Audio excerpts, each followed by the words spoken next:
इस समय इसराइल और गाज़ा का वॉर चल रहा है। उसमें एक एक्सप्लोजन हुआ एक हॉस्पिटल में, जिसके अंदर अप्रॉक्स 500 पीपल मारे गए हैं। इस पर वर्ल्ड लीडर्स ने क्या रिएक्शन दिया है, आइए देखते हैं। यूएस प्रेसिडेंट जो बाइडेन, उन्होंने कहा है, I am outraged and deeply saddened by the explosion at the Al Ahli Arab hospital in Gaza.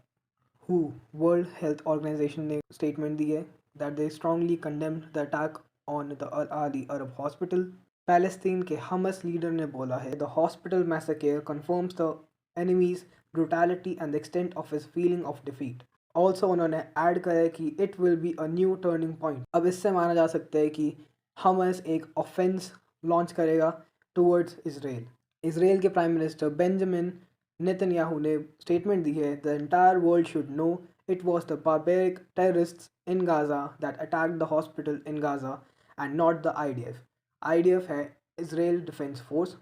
Also उन्होंने ऐड करा है those who brutally murdered our children also murdered their own children.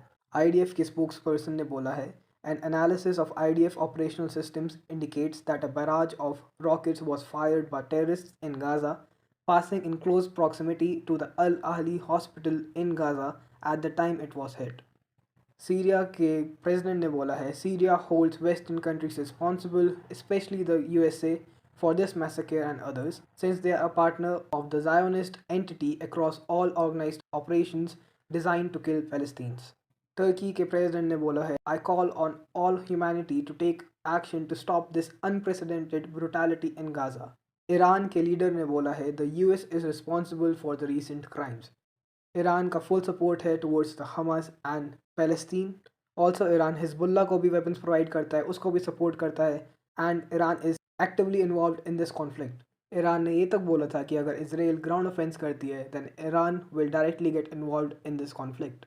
Hezbollah जो कि हमस का एक alloy है, उन्होंने बोला है let tomorrow be a day of rage against the enemy. तो इस टाइम इसराइल को टू फ्रंट वॉर झेलना पड़ सकता है। There is a high possibility of this. Jordan के किंग ने बोला है the explosion was a heinous war crime that can not be ignored. साथ ही साथ उन्होंने अपनी कंट्री में 3 दिन का मोर्निंग पीरियड भी डिक्लेयर करा है for those who were killed.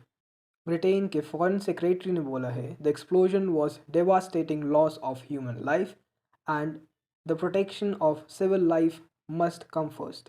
Canada के प्राइम मिनिस्टर जस्टिन ट्रूडो ने भी बोला है the news coming out of Gaza is horrific and absolutely unacceptable. Also he added the international law needs to be respected in this and in all cases.